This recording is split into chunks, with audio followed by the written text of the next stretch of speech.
जोया अख्तर की film the Archies से बड़े पर्दे पर अपना पहला कदम रखने वाले अगस्त्य नंदा अब पूरी तैयारी के साथ अपनी दूसरी फिल्म लेकर आ रहे हैं, जिसका नाम है 21।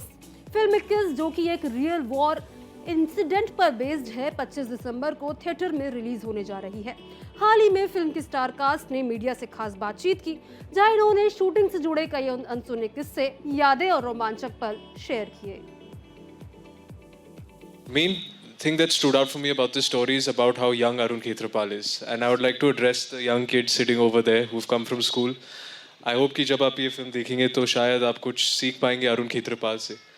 वो बहुत ही वीर, बहादुर और पैशनेट सोल्जर थे। And I think that if we take anything away from this film, it's that you're never too young to change the world. So this is mainly for the younger people out here, and my immense pride and gratitude to every soldier, every person a part of the Indian Army. खास करके आमड को, क्योंकि I've spent too much time with them, तो वो थोड़ा relationship बन चुका है. Salute.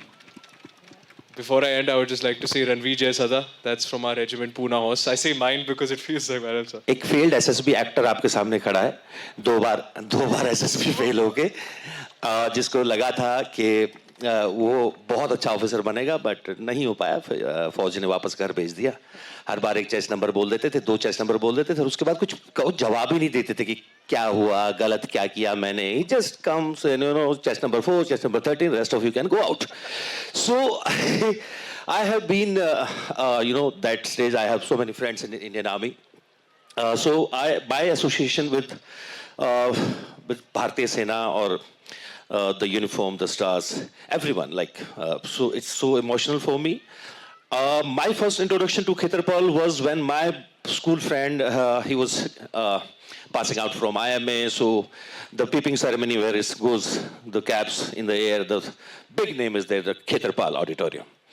So I asked him, and it's such a huge name written on an auditorium, and he said, this is about Second Lieutenant Arun Khetrapal, the youngest Paramveer Chakra. And I got goosebumps that day also.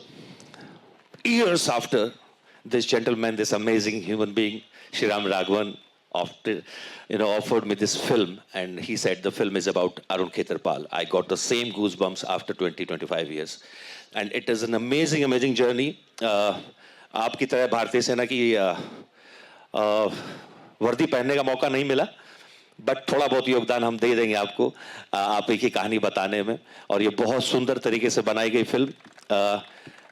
कभी ये सोच नहीं पाते हम इन civilians की हर life में कि एक 21 साल के लड़के में इतना जज्बा, इतनी बहादुरी, इतनी निडरता कैसे होती है, क्योंकि most of the people in 21, they are just struggling in life, कि करना क्या है जीवन में यही नहीं पता है। मुझे लगता है कि हर इंसान जो एक सोल्जर की लाइफ में है, जो उसके नज़दीक हैं, एक इनविजिबल यूनिफॉर्म पहनता है, और बस हिम्मत का जो जितनी ब्रेवरी उस चीज़ में है, मुझे लगता है वो एक सोल्जर की खुद की लाइफ में झलकता है।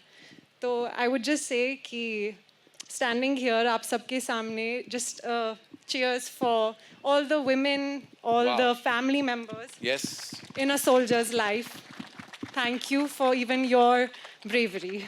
So I think Arun Khetrapal was really showed who he was in the last 1 hour or 2 hours that he was alive in battle, on the battlefield. And I think that's where who he was, what he was made of, was really shown. तो जब हम action shoot कर रहे थे तो तब शायद थोड़ा बहुत समझ आया कि what are the stakes at which you're fighting. I think people don't really understand the scale of tank warfare and the pressure that a soldier would go through. It is so difficult, it's so claustrophobic being inside a tank. To have clarity, to have courage is very hard to find in those moments. At least for me, I know I'm not close to an army officer, but it was very difficult being inside that tank, and I think that huge respect to Arun Khetrapal for being so decisive in those moments.